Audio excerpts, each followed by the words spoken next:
Welcome to Legacy Boxing Showcase, sponsored by Legacy Boxing Promotions. Perez Collision, Ed Nunez, along with co-host Austin Colleen. And Austin, it's been a while since we've been on, and we've got a very special guest in studio, Abraham Perez, as he seeks his spot in the 2020 Summer Olympics. And we're very excited for Abraham. But I'll tell you, an article written by Rick Wright that you've got right in front of us. You gave me a copy of it, and I did read it. And it seems like every time Abraham goes over one hurdle, there's 2 more, 3 more in the way. But he's undeterred. He's a great kid, man. I don't think he looks at he doesn't seem to be negative about it. He knows that he knows what he's got to do, and he doesn't seem. We'll talk to him here in the next segment, but he doesn't seem discouraged at all. Well, what's that expression? Figures don't lie, but liars can figure. So maybe in 3 months they'll explain why he's not even on the Olympic team, even though he won the trials. And then there's still, I think, a very good chance. I'm going to say I told him this before the show.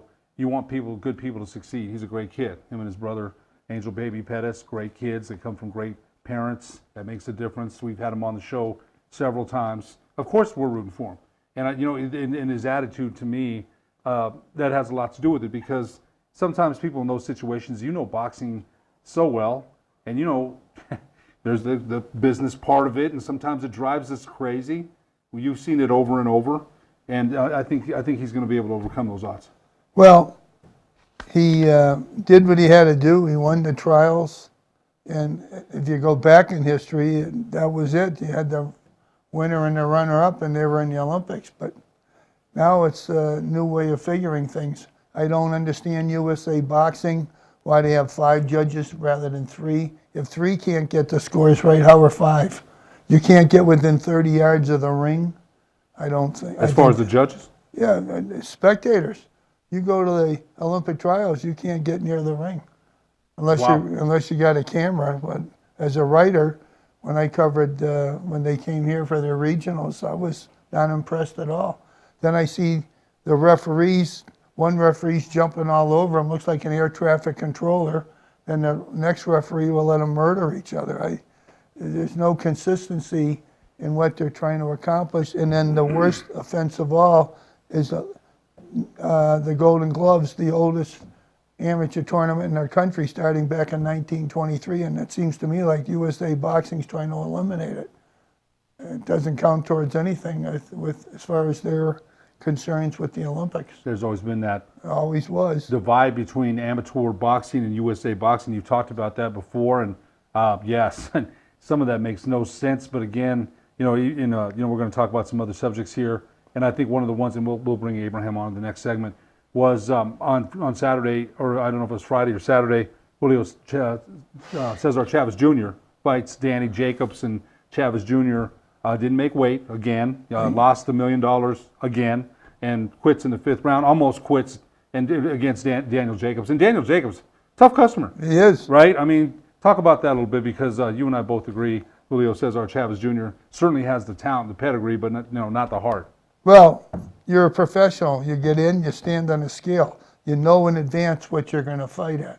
When I fought, granted, I was just a bottom feeder, or I was the bottom food source, but I knew when I came to the arena what I had to weigh in at, and we had to weigh in at night, so I had to have my last meal in the afternoon and regulate what I took in so that I wouldn't be overweight when I got to the arena. So it was, I just don't understand. You're getting multi-millions of dollars and you can't afford a scale. There's no excuse for not knowing what you should weigh. He's made a career of this, though. This isn't the first time. No. Okay, it's about the 2nd or 3rd time. I've always said this about him. Talented, there's no doubt. He's got Sergio Martinez, the fight against Sergio Martinez, right. 7-8 years ago, was probably Chavez's peak of his career. Was very, very, he looked good, right? He was in shape, got power. There's no doubt about the talent.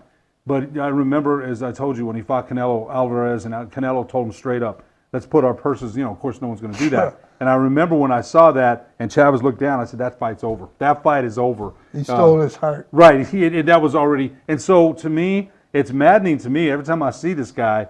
he actually fought Ray Sanchez here many years ago, Right. and Ray Sanchez was never the same after that fight with Chavez Jr. But the talent is there, and you can have the name, right? And Julio Cesar Chavez Sr., of course, one of boxing's greats, and it's almost a name that's a curse sometimes because people see that and they say, hey, you go Julio Cesar Chavez Jr., wow, right?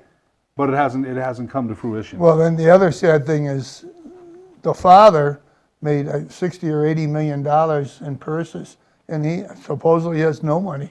Then you got Roberto Duran down in Panama City posing for pictures with you for $10 a shot because he blew out $80 million. And then Mike Tyson, $300 million. yeah, I mean, people carry him, so he's not going to be broke. But it's sad that boxing constantly creates the same mistakes over and over again. Why doesn't someone step in and tell these fighters, don't open up a restaurant, put your money away and get your money to work for you? There seems to be no educational system for the fighters. On the other end of that, Sugar Ray Leonard many years ago said he hadn't touched the interest from his first fights. He put away, he did Yep. well. Sugar Ray Leonard was smart with his money.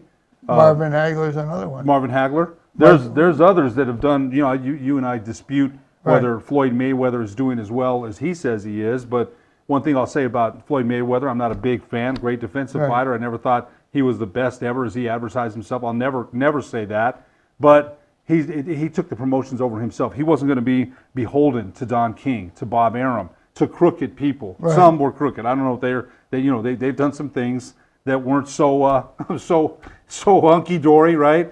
But I thought that's one thing that Floyd Mayweather, Oscar De La Hoya started his own promotion. So I think in those cases there, you mentioned Duran, who's one of my favorites. Duran was one of my favorite fighters of all time. But remember where he came from, Austin. The Right. guy, came from the streets. He's right. Supposedly knocked out a horse, manos de piedra. It's not as if he had refined skills to make sure I got bank accounts, this and that. People came in with their hands out, and he gave it away. I don't understand why these fighters, you look around you, where is the money? Money's on Wall Street. Put your money to work for yourself. I mean, don't have your Uncle Ricky tell you we can open up a bar or restaurant and no one knows anything, and 5 months later there's the for sale sign because the building's been taken over. Exactly. We'll take a break and have Abraham Pettis in studio after these messages on Legacy Boxing Showcase. What is glamour? Frailty. What is desire? Diamonds. They say a life lived without passion is hardly worth living. Ma'am? Ma'am? Ma'am? Dang, this one made me feel all special. The world-famous Laguna Burger is beautifully handcrafted. A burger that's created from certified Angus beef, sinfully cooked to juicy perfection, and garnished with New Mexico's Hatch green chili. Tempt your taste buds with mouth-watering fresh ingredients. Cut! We're gonna need another Laguna Burger. Try the irresistible, world-famous Laguna Burger. Visit thelagunaburger.com. It's fresh with a kick. Take 32. Dreamstyle Remodeling has been wowing homeowners in New Mexico since 1989. Selected as Best Custom Home Remodeler for 3 consecutive years by readers of the Albuquerque Journal, we're also your exclusive provider for top home improvement brands like Renewal by Anderson, Four Seasons, Blaze King, and many others. Founded and headquartered in Albuquerque, Dreamstyle Remodeling is family-owned and now employs more than 500 people across the southwestern U.S. In fact, we've helped more than 60,000 homeowners improve their home in New Mexico, Arizona, California, Idaho, and West Texas. We're committed to providing a superior customer experience. We've earned 4.6 stars with hundreds of online reviews and have an A+ with the BBB. Dreamstyle Remodeling is a proud supporter of UNM Athletics. Visit our beautiful 10,000 square foot showroom at 1460 Renaissance Boulevard across from Sam's Club or DreamStyleRemodeling.com to make your home remodeling dreams come true. Well, I'm going to the frontier, walking to the cashier, order up a root beer. beer and a number one. Cover it with green stuff, one scoop is not enough. Find a booth is real tough, backed by the Duke. Meet my family, meet my friends in the quirkiest restaurant I have ever been. All of Albuquerque's favorite spot, it's the Frontier Restaurant. The Frontier Restaurant is a proud supporter of Proview Sports Network. Perez Collision Center is a proud sponsor of Proview Networks and Albuquerque Boxing. Perez Collision Center offers expert knowledge on any of your auto body and paint needs. Give them a call today, 505-254-4655, or stop by for a visit at 2415 2nd Street Northwest in Albuquerque, New Mexico. Perez Collision Center.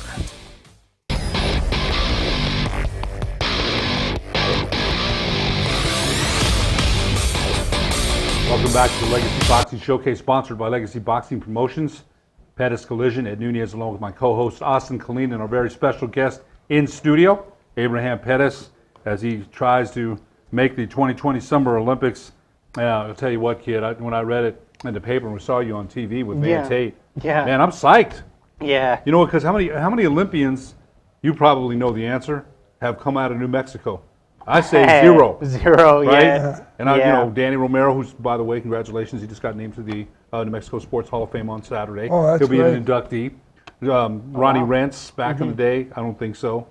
Johnny Tapia, great fighters from here. Yeah. Bobby Foster, Sean McClain, Tommy Cordova, none that I know of. And that's not to say that they weren't great in their own way. Yeah. So when you hear Olympics, man, I don't know how you felt, Austin, but Austin and I talk about the 76 Olympic team, Howard Davis, Sugar Ray Leonard, Terrell Biggs. I don't know if he was on that team, but Milt McCrory. There's so many Olympians. Ray Biggs, Terrell Biggs. There's so many Olympians that come out. Biggs and another one you mentioned were 84. Right, Milt McCrory, 84. Right. So when you talk about Olympians, if you don't get excited, I mean, I'm excited for you, and I'm not even on that trek. Go ahead, Austin. Well, Sorry, I just you get go a little back to psyched up. 1976. These are fighters who didn't make it. Aaron Pryor, the hitman from Tommy Hearns. Tommy Hearns, and I'm forgetting a third big name fighter who did not make the Olympic team in '76. I thought that's why I kind of considered that the best team we produced. And in '84, Poland, Russia, and Cuba didn't compete in the Olympics over something that political going back to 1980 when Americans Jimmy didn't go in Carter- 1980. Right. So that's why I think the '76 Olympic team was so tough. We talked about Howard Davis. He never really reached that pinnacle. Oh, well, the gold medalist, Howard Davis, never reached that pinnacle. Rocky Burke in '76 got beat in the Western trials, so he didn't make it. Bruce Curry, that was the third fighter I couldn't think of. Bruce Curry beat Rocky Burke, the referee. Oh man, Bruce Curry was a heck of a fighter. Tremendous, but man, it makes you realize how good Rocky Burke was because he went the distance with that guy. He was a killer. One of the best. I think, in Oh, the Boxing Hall of Fame. tremendous. Wow. Anyway, let's talk That's more awesome. about Abraham's trek to get where you want to go. Go ahead, Austin. You're the expert here. Well, I don't know if I'm the expert, but you said it beautiful. He can't let these outside distractions. When you go back to the earlier Olympics, the trials were it. You had your champ and you had your runner-up. There was no Joe Frazier did not win the Olympics in 1968 or no 64. It went to Buster Mathis, but he broke his hand in preparation, so that Joe Frazier suddenly got the fight. So where Abraham is, I think he's in a great position because something always happens, right? I think he's Right. in a great position. But back then, when Buster Mathis broke his hand, there wasn't 4 other people on this. Right now, we got 5 people still alive to make the Olympic team. I don't understand why humans have to suddenly get in and decide. Let the fighters decide. You know why, Austin? Yeah. You know why? But I got to ask you this too, Abraham. In your preparations for the Olympic trials, you've trained a certain way. Was there anything different that you did? And you mentioned a trip to Bulgaria. That must have been an incredible it was trip, awesome. by the way. Yeah, it so was great. Is there anything that again, when you're traveling and the energy and the jet lag and everything else affects you, right? Yeah, Not yeah, training it's at the crazy. same altitude, I would think that's an advantage. Yeah. So was your preparations any different? It was a lot different. This year I improved, I could say I improved fairly well, you know. I went to Bulgaria, but while I was there, I was also sparring with people from Australia, you know, from Russia. I was sparring all kinds of different styles. So it was great to fight, you know, European styles. It was awesome. That's awesome. Yeah, so. You learned a lot. Yeah, yes, I learned a lot. And then I still went back to the Olympic Training Center probably a couple months after. So I was still getting the best sparring that I could over there. And with other fights, I was just getting more and more experienced. I was starting to think a lot more, getting more comfortable. It's getting a lot more comfortable in there. And all that prepped me out. You know, the sparring partners too from here. And all that played a major part of winning the 2020 trials. I bet it did, Austin. Yeah, that's great stuff there. Not that you're asking for this, but young kids, 8, 9, 10-year-old kids that fight around here have seen you, and now you're their hero. Yeah. You didn't ask for this, and maybe you like it, maybe you don't. Yeah. So if you were to go back in some amateur card here in a couple of months and walk in and saw some kid 9 years old jumping around all nervous, knowing your own background and your experience, what would you tell him to get rid of the jitters and just give his best effort? Just to keep going, what I did was I took a break. You remember Right, me well, taking a break basketball. your height got you into basketball. Yeah, sure, yeah, but that's something I would go back and fix. That's something that I would not consider. You know, if I was 9 years old again, so I'd tell him to just keep going. Don't get distracted by any other sport. If he really loves it, you know, if he really loves it, or if he gets burnt out, it never hurts just to keep going, because if you one day could probably set you back a month, you know. And the amount of seasons that I took out was like 2 seasons of basketball. It was 2 years. Right. That set me back a lot. Well, maybe it didn't. I saw your comeback fight. Yeah. I didn't know anything about you, and I forget the kid you beat. He was a tough kid. Yeah. He lost to you, and he lost to Steve Garcia's fighter. Michael? Yeah, Michael Palaveco? Yeah. And I felt bad for Michael because he was a tough kid. Yeah. You got about 30 seconds left, but I think, you know, and we'll be back for one more segment, but I think one of the things you said is when you get there, how many people are going to, and you made a good point, kids are going to be saying, hey, man, I want to be just like Abraham. I want to be like Angel Baby. Yeah. You know, and again, you guys have, in what role models and leaders you're going to be, and you're still young and you're in the pocket, you don't see what the effect, man, but you're going to have it. You already do. Thanks. So, gosh, that is so exciting. I just think that's a great point awesome. that you brought up, because there's people that want to emulate. Hey, man, look at Abraham Perez, if he can do that. And I think you and your brother and of course your whole family are just great examples of great leaders in this community. We'll be back for one more segment on Legacy Boxing Showcase after these messages. Jackson Compaction wants to help you keep your green. And keep the community green as well. Jackson Compaction has worked hard to maintain the same prices since day one. Always easy and painless trash removal with professional crews and quality service. If it's non-hazardous waste, debris, or trash on your land, leave it to us. At Jackson Compaction, we're dedicated to ensuring the conservation of our environment. You trash it, we smash it. Jackson Compaction, we've earned a reputation for great results. The New Mexico High School Coaches Association, established in 1941, is an organization of New Mexico's best and most professional interscholastic coaches. Coaches across work daily to help our student athletes excel in the classroom, on the field of play, and in our communities. Students that participate in interscholastic activities attain higher grades, higher graduation rates, and higher wages. Responsible for the North-South All-Star Games, statewide Coaches Award Program, and providing multiple professional development opportunities for New Mexico's coaches. Be a great coach by coaching beyond the game. Local Union 412. Find a career with benefits and not just a job at UA Local 412 Training Center. We are looking for plumbers, pipe fitters, welders, and HVAC tech apprentices and journeymen. Call 505-256-9257. Local Union 412.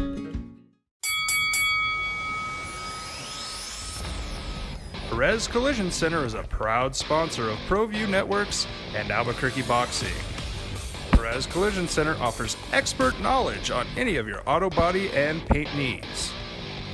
Give them a call today, 505-254-4655, or stop by for a visit at 2415 2nd Street Northwest in Albuquerque, New Mexico.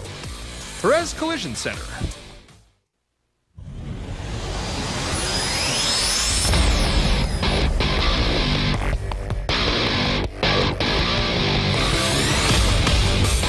Welcome back to Legacy Boxing Showcase, sponsored by Legacy Boxing's Promotions. Perez Collision, Ed Nunez, along with co-host Austin Colleen. The champ is in the house. The champ is here. Man, I still think of that Ali movie, and the champ is here. Yeah. And you know what? We got to call it out because, again, we're so glad Abraham Perez.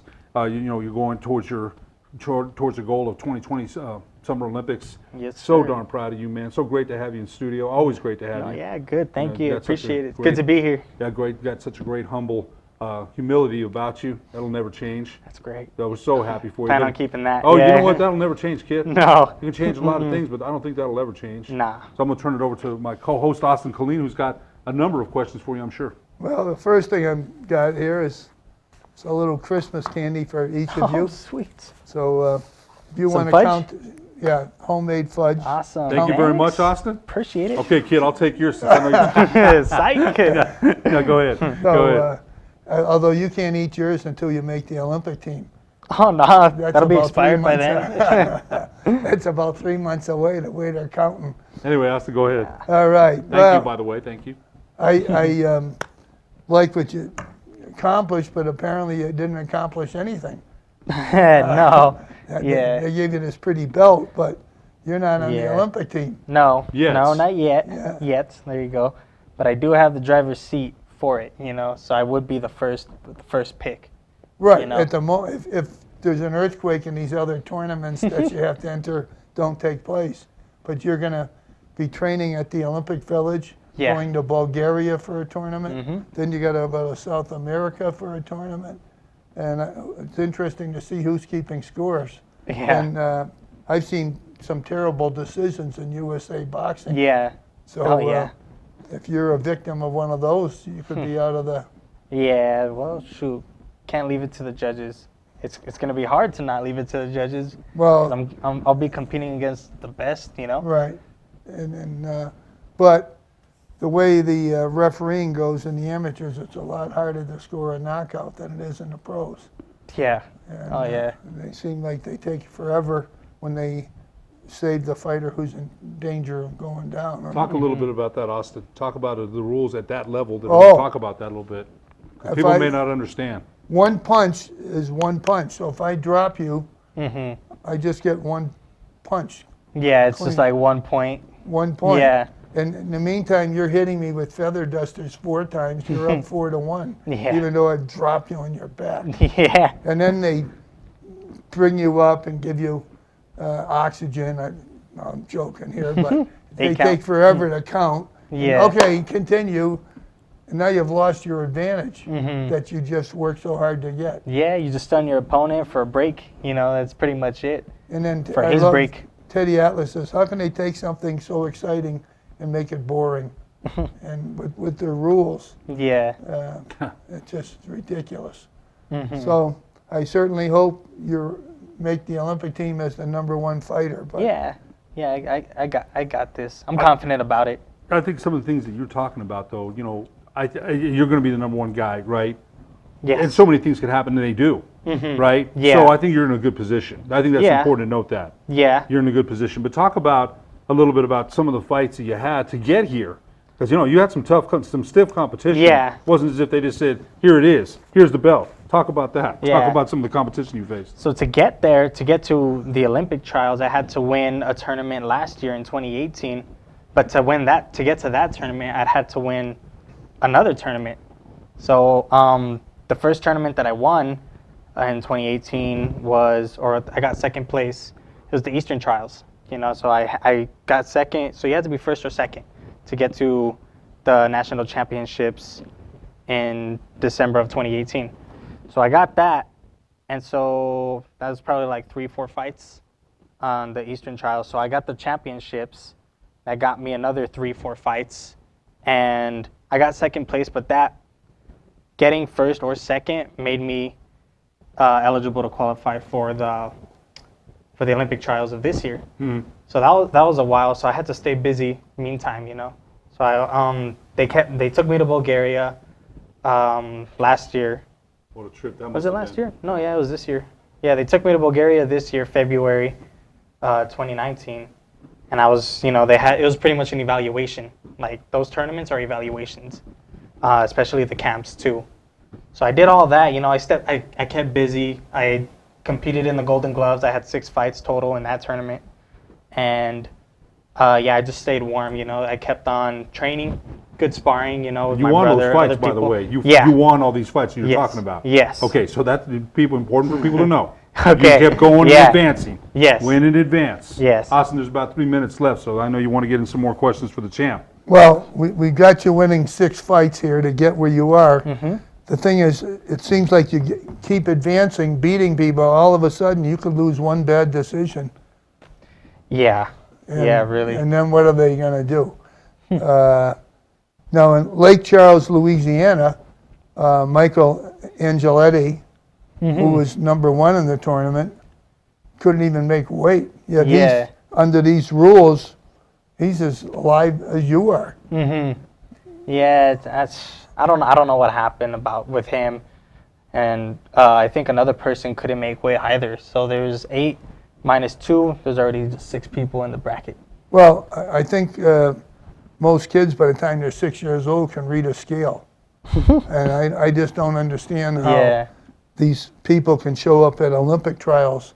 They're as bad as Chavez. Yeah. How can that be allowed, though, is my question. How is that allowed? I mean, you really can't get into that now, but, there's a lot of questions. Keep going, Austin. I want to make sure you get it in for the champ with about 2 minutes left. All right. So, when you were there at the weigh-ins, did you see Angeletti hit the scale wrong? I did not. No, I didn't. But I think a lot of it had to do with his height. He was a lot taller, him and the other guy. They're both like around the same size. Real slim. I don't think they could have made weight naturally, So maybe they shouldn't have even been in that division. No, I don't think that should have been. Maybe like 120. What's the next weight division? 123 or something like that. So, going ahead to these tournaments, do you think he'll be able to make weight? Probably if he moves up in weight, he'll probably be able to make weight. Because I know for sure he walks around 135 and in the 30s. What do you walk around at? 120, 123. Now, I was surprised that your brother, what he walks around at in the street, he can get up around 160? Yeah, he's been reaching 160. Wow. Yeah. Because he gets down to 130. Yeah. Well, I never think that. We got to wrap it up, but I want to ask you one last question. Yes, sir. You've in other words, I think your attitude is control what you can control and don't worry about those other actions. There's nothing you can do about that. Yeah, exactly. Just I got to do me, worry about me. Only I can stop myself from doing whatever it is that I want to do for sure. Other than that, everything's up to what goes down in the future. All that other noise you can't worry about. Yeah, really. That's going to do it for this episode of Legacy Boxing Showcase for producer Josh Brown, my co-host Austin Colleen, the champ, Abraham Perez. Good luck, man. Thank you. We wish you all the best. Always. Yes, sir. Thank you. Happy holidays to everyone. You've been watching Legacy Boxing Showcase.